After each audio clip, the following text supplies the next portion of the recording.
ada Ibu NN ya, puji nama Tuhan. Ya, Ibu NN bisa dibuka mute-nya,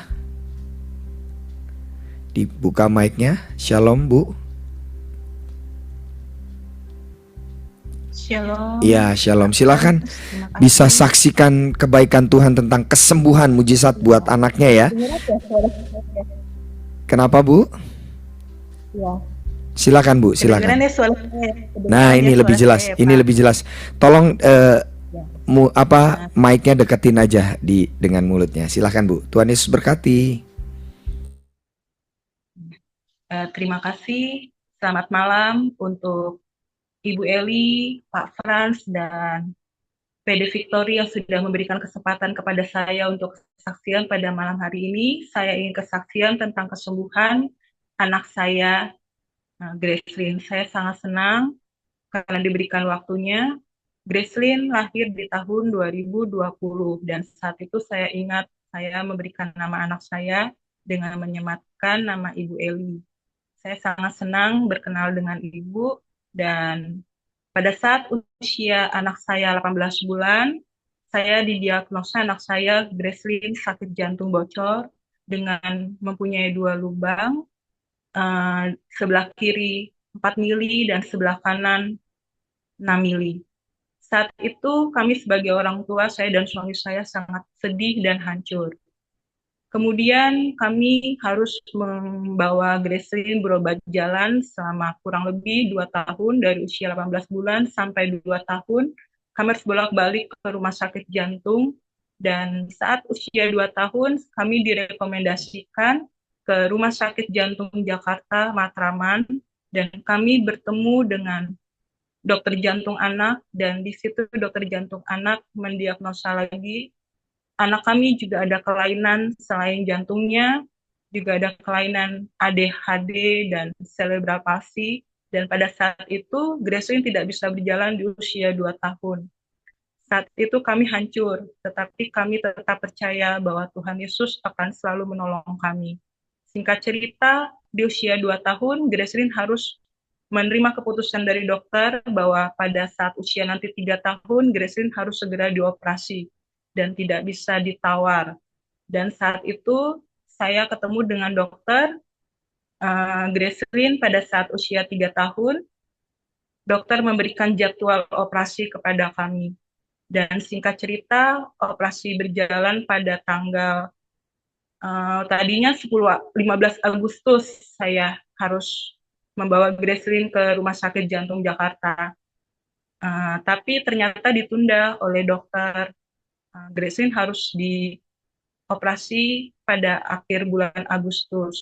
Saat itu saya menghubungi Ibu Eli di tanggal 15 Agustus dan meminta Ibu Eli untuk mendoakan saya. Dan saat itu saya ingat pesan Ibu Eli bahwa saya harus selalu kuat di dalam Tuhan, dan semakin hari saya harus berserah kepada Tuhan. Dan Ibu saat itu menyampaikan kepada saya bahwa iman saya yang akan menyembuhkan anak saya. Saat itu saya semakin kuat, dan seketika itu juga pada tanggal 30 dokter memberikan keputusan ternyata harus ditunda lagi operasi itu di tanggal 2 September. Sebelum itu di tanggal 1 September saya harus mengalami berita duka, papa saya meninggal dunia di usia 75 tahun, dan itu tidak mudah buat saya sebagai seorang ibu, sebagai seorang istri, dan sebagai seorang anak. Saya harus kehilangan papa saya sehari sebelum Gracelyn operasi di tanggal 2 September. Dan kemudian saya saat itu juga saya sedang mengalami juga keadaan di KDRT di dalam rumah tangga saya di bulan Juni. Dan saya sempat pisah rumah dengan suami saya, tapi saya berusaha untuk mengampuni dan belajar memaafkan suami saya. Dan singkat cerita, di bulan Juli itu, sebelum anak saya operasi bulan September, saya mengampuni suami saya, akhirnya rumah tangga kami dipulihkan, dan di bulan Agustus saya harus segera ke rumah sakit, karena Gracelyn harus dioperasi tanggal 2 September, dan puji Tuhan pada saat tanggal 2 September operasi berjalan 6 jam, saya juga harus menghadiri acara pemakaman papa saya di tanggal 1 September ke rumah duka, dan itu tidak mudah. Saat itu saya bingung gitu. 6 jam saya harus menunggu anak saya operasi, tapi di balik itu saya harus merasakan kesedihan yang mendalam akibat kehilangan papa saya. Dan saat itu saya hanya berserah kepada Tuhan. Saya selalu menyanyikan 3 lagu saat anak saya dioperasi, saya menunggu 6 jam itu.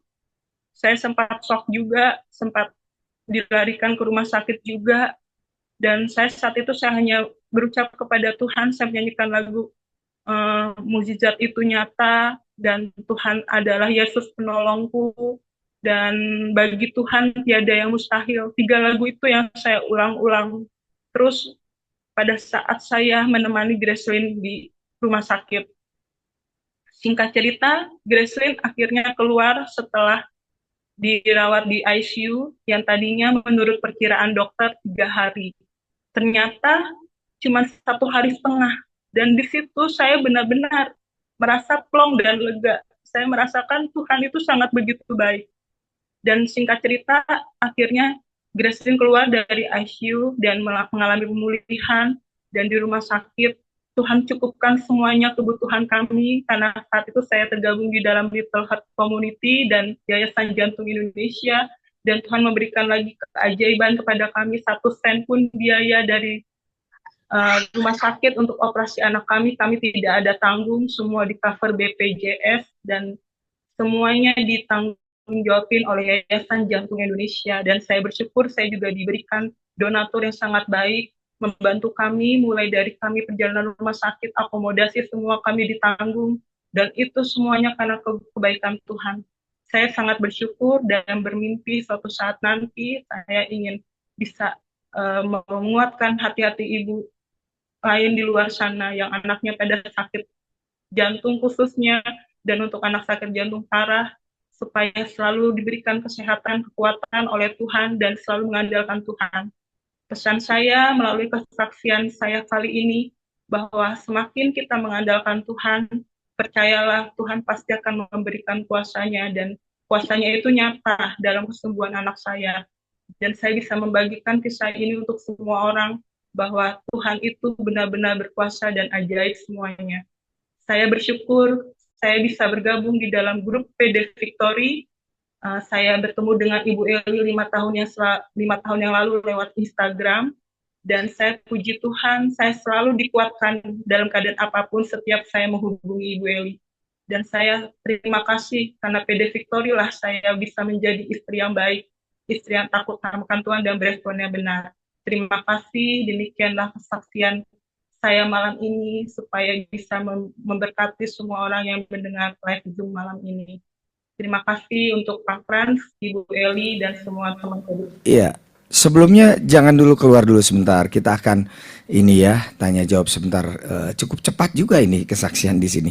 Nah, baik tentang tadi, ya tentang ini apa namanya sempat waktu alami anak sakit juga alami masalah di dalam rumah tangga begitu ya.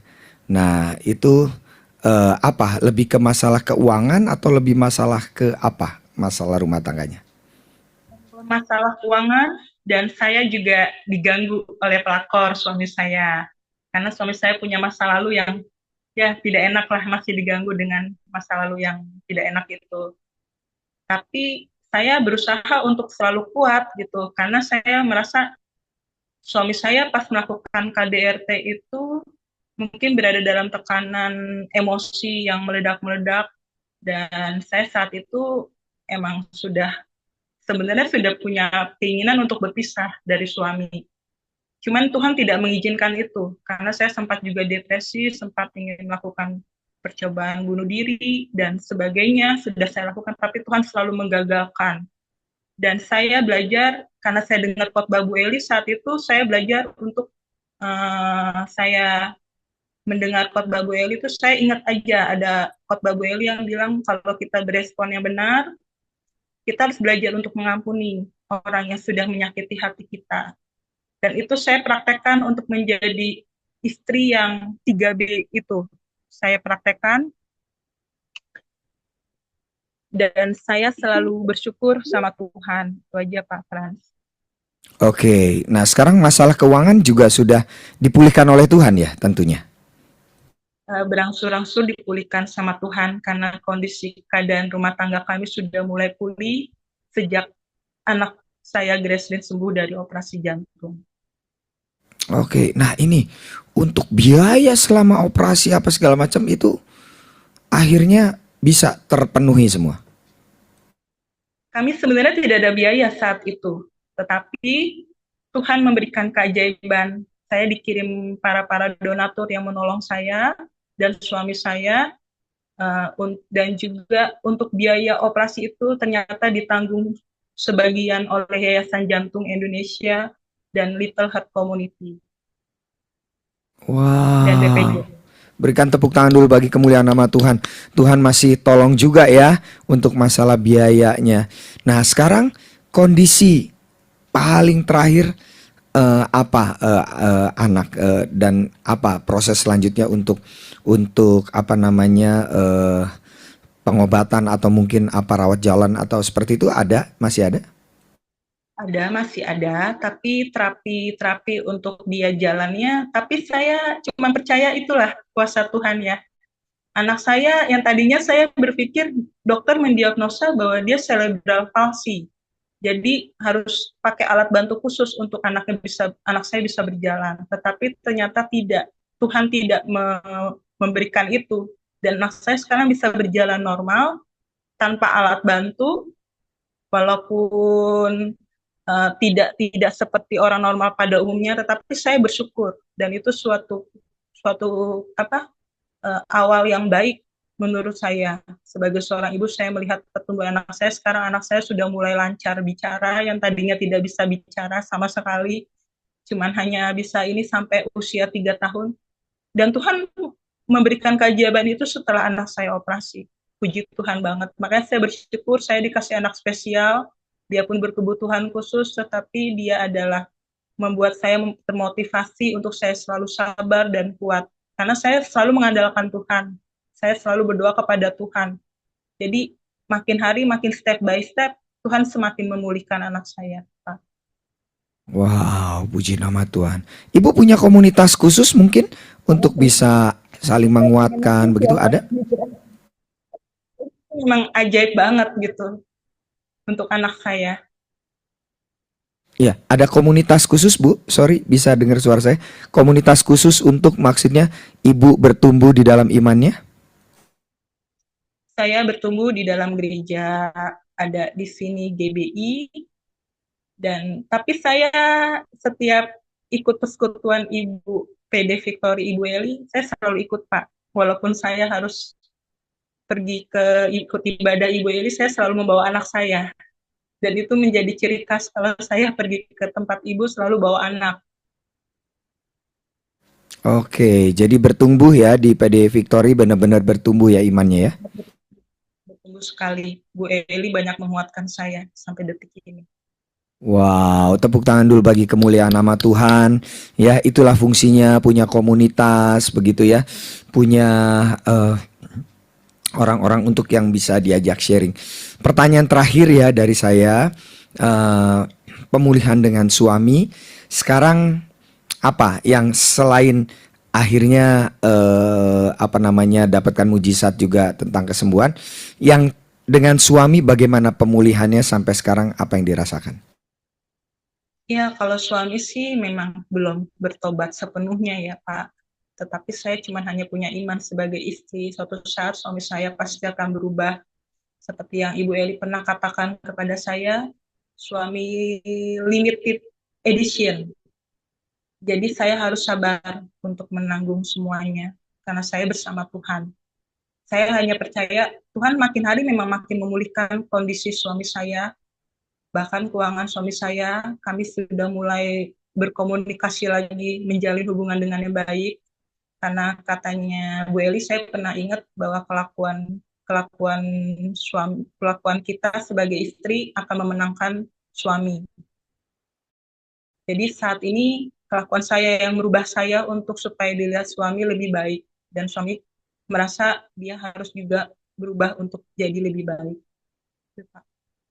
Oke, jadi ibu percaya kalau ibu berubah dulu, ibu semakin baik, nanti impactnya, dampaknya kepada suami juga ya, dengan keluarga ya. Baik, puji nama Tuhan. Terima kasih Bu NN yang sudah jadi berkat buat kita semua malam hari ini. Terima kasih kesaksiannya, Tuhan Yesus memberkati ya, amin.